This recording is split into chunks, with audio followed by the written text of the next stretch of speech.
دنیا میں جتنے سانس ہیں ہمارے پاس، ہر سانس میں اللہ کا ذکر کرنے کی کوشش کریں۔ یہ موقع ہے، دوبارہ موقع نہیں ملنا، ایک دفعہ موت آ گئی تو بس ختم، اور پتہ نہیں کس وقت آ جانی۔ اس لیے اللہ کے ذکر سے اپنی زبان کو تر رکھیں، ہر وقت اللہ کا ذکر کریں، کبھی بھی اللہ کے ذکر سے غافل نہ ہوں۔ دیکھیے چھوٹے چھوٹے کلمات، اب صبح و شام کے اذکار ہیں، یہ سمجھیں کہ ایک انسان کے لیے شیلڈ ہے، اس نے اپنے آپ کو محفوظ کر لیا ہے، ایک قلعہ ہے بہت بڑا مضبوط، دشمن کا وار ہی نہیں ہوتا وہاں، شیطان قریب ہی نہیں آ سکے گا آپ کے۔ وہ کلمات آپ صبح و شام پڑھ لیں، صبح و شام کے اذکار جو ہیں۔ اسی طرح قرآن کریم کی کچھ آیات کی فضیلت بیان کی گئی ہے، جیسے سورہ بقرہ کی آخری آیات ہیں، فرمایا جو پڑھ لیتا ہے، اب وہ ایک آدھ منٹ میں پڑھی جاتی ہیں۔ سورہ بقرہ کی آخری آیات ایک آدھ منٹ، آخری رکوع ہے، 1-2 منٹ میں پڑھی جاتی ہیں۔ فضیلت کیا ہے کہ اللہ رب العزت اگر رات کو پڑھی ہیں، پوری رات شیطان سے، جنوں سے، ہر قسم کی آفت سے محفوظ کر دیتا۔ شیطان تو قریب بھی نہیں پھٹک سکتا آپ کے،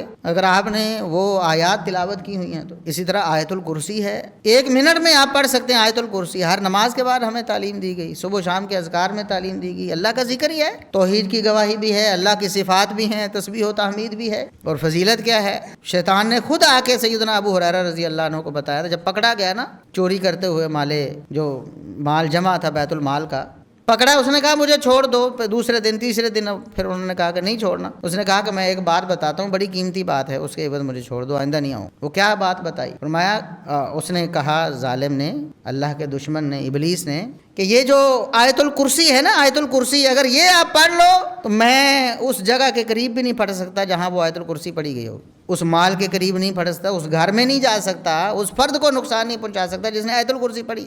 اللہ کے رسول صلی اللہ علیہ وسلم کے پاس گئے، بتایا کہ یہ واقعہ، فرمایا صدق وہو کذوب والدجال، شیطان اللہ کا دشمن ہے تو بڑا جھوٹا، لیکن یہ بات سچی کہہ گیا، یہ بات سچی۔ آیت الکرسی، پھر اذکار، چھوٹے چھوٹے اذکار ہیں۔